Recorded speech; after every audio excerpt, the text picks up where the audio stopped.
when you buy into development like that, as per this owner over here, these are the so-called costs that you may not be prepared for. So I just want you to know that in the event you were to go through an en bloc and you just bought it, so you will be in the dilemma of what best fits you, right? So best case is if you want to go for en bloc, just make sure you set aside X amount of dollars like that for an en bloc to happen. Topic number 3 here, we then talk about the feasibility test. Okay, so what's going to be happening here in terms of the developer lens, factors that affect an en bloc either positively or negatively. This is what you got to look out for. So first thing, we learned about the urban transformation fundamentals, and this is what you have learned on the first masterclass with me. And if you have basically buy into an area with these 5 key attributes, basically developer themselves, from a developer lens, they are able to sell their units easier and likely to be able to command higher selling price because of all the future rejuvenation plan that is upcoming from a span of 5 years, 10 years, or even 20 years. All right. So again, other than urban transformation fundamentals, we also want to look at the price dynamic of the property and its recent volume, transaction volume. So what it means is that the huge price gap between the older development versus the surrounding newer launches provide a safety net where the developer will then measure their risk. So if there is more plots available, that also create developer a certain safety margin to measure their en bloc pricing into the tender to the already launched product that is in the market today. Okay, so this is a very important marker for you. And then next, if there is too many recent transactions, new owners may be more resistant to sell. So if you want, you have to look at, is there any recent transaction done? If there is, again, these recent owners may be subjected to seller stamp duty and of course the cost of logistics and moving in as well. All right, so they may be deterred to sell within the first year. Then next thing, the age of property and the residents. Okay, not just the property, but also the residents as well. So owner of older property may push for a sale and willing to accept lower prices if they are also older in age as well. Okay, so they may be happy to actually collect the windfall and downgrade, especially if the children are no longer staying with them. Okay, so this combination is very important. I'm going to share with you how these 3 factors in terms of visibility will affect the so-called en bloc possibility. Okay, so again, we talk about replenishment indexes to be around 3 times, and also developer gross development value will also be more than 50%. Okay, so over here we talk about Dunearn Garden. Dunearn Garden today is called a Pullman Residences. All right, so it's very near basically Newton. So this development is actually a freehold development that was completed in 1992 and 114 units. Okay, so over here we then talk about the dynamic of the property versus its surrounding area. What we have is very low volume transaction, and the last done was actually 2017 on par with the surrounding property transaction at a point in time. And the price gap between the old properties and the newer launches can be more than double. So what were the newer launches that happens back then when it was going through en bloc? We actually have 6 Derbyshire that was going through at Novena area, right? And 6 Derbyshire is not cheap, it's about 2,000 plus PSF, and that itself actually gives confidence for developer to be here. We then talk about the age of the property and the residents. To share, more than half are original owners from 1992. And then more than half were 53% owned by companies. And then the entire GFA works out to be 267,000, which means that potentially it can build up to 348 units, which is 3 times more than the existing 114 units. And then urban transformation fundamentals, what we have here is 260 meters to an interchange of Newton MRT, the north-south line cutting through the downtown line, and also close to ACS group of schools, SJI as well, 700 meters, which is again within the 1 km matrix, and then near Novena Health City. Okay, so Dunearn Garden en bloc, what happens? They tried for the first time in 2007, they did not get it through. Okay, that was 2007. And then 2011, after serving that 2 years, and then finally they tried again in 2011, second time, 550 million, no buyer. And then in April 2018, the third time, finally it went through, and it was sold 20 million below its asking price. So it's done at 468 million at 1914 PSF PPR. Okay, so again, we talk about the land cost, construction cost, plus 20% baseline of development. The next new launches pricing based on break even is about 2717 PSF, and this is back to the 3-bedder price point. And times is GFA, and noting there is about 340 units. The gross development value, the new value of this plot of land is actually 726 million. Okay, using this minus its en-bloc acquisition cost, its gross profit is about 258 million, and using that gross profit matrix that we shared just now, this is about 55% above its acquisition cost. So again, it's more than 50%, it works. All right. So case study 4. Over here, we want to dive into already so-called successful en bloc, and we see what actually takes. So we talk about Vista Park en bloc, which is today's Cambridge Hill residences. So we talk about Cambridge Hill over here. Oxley buys Vista Park for 418 million and 19.4% above asking price. All right, and this was done back in 2017, which is again just now we shared that 2 days of en bloc where 3 developments went through. So again, there was 5 bidders. The land was 319,000 square feet, and double nine leasehold plot from 1979. So over here, there is the lease top up because it's double nine leasehold at 66 million on this, and then with the number of so-called transaction in terms of PSF that they would have actually gotten if they sell on the resale market, they would have gotten 60% lesser, but because they got through by way of en bloc, their PSF was 60% higher, all right, by way of en bloc. So again, this entire plot was sold on the December 2017 and then launched in 2018 November and TOP in 2023, which is 2 years down the road. All right. So over here, en bloc at 1096 PSF PPR, the break even was at 1735 PSF. Right now, its average selling price is about 1837 PSF, and that's a 5% increment already, just over this period of time. Remember the replenishment, price went up, right? So over here, we see 5 percentage points. So again, it was a 209 units development, and right now it's a 548 units. That's an increment of 2.62 times. And we talk about the maximum number of dwelling unit. We have a GFA divided by the so-called the number of square meters here. And back then, because this is done before the 2019 ruling, the number of permissible medium so-called sizes in terms of square meter we can actually build here is 70 square meter. So we then use this GFA here by 70 square meters. All right. Actually, we can build up to 593 units, and that's a 2.83 times more. But because Cambridge actually possesses cluster housing and all, that's why the number of units actually shrink.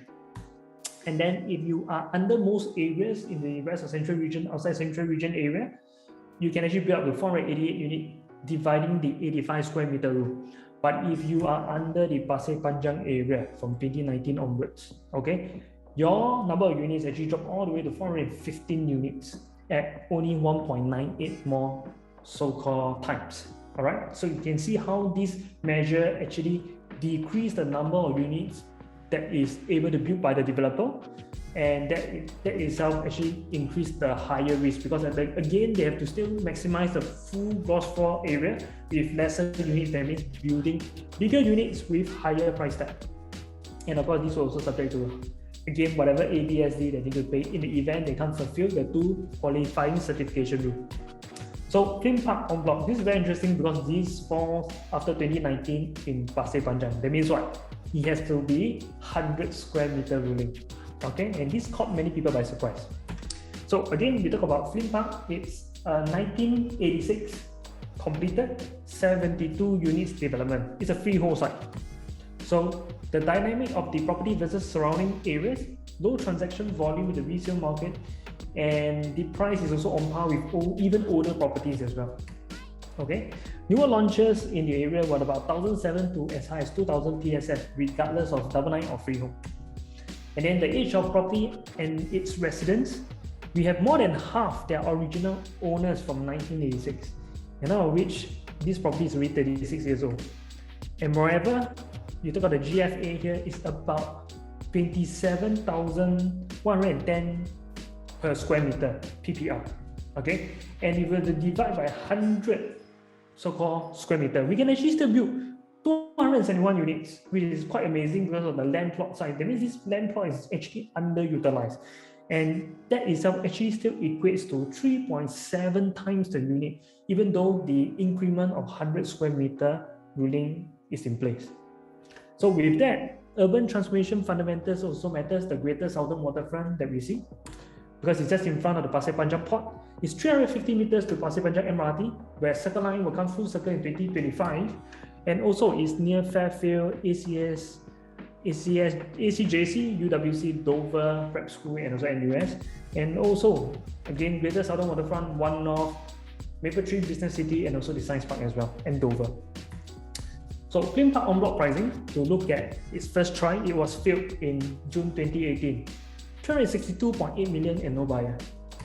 And then they rest for 2 years because of the restriction. And that 2 years, we actually see resale transaction happening. So 2 units were sold during this period, okay? And we're talking about in 2020 and 2019, all right? There is 3 units that were sold.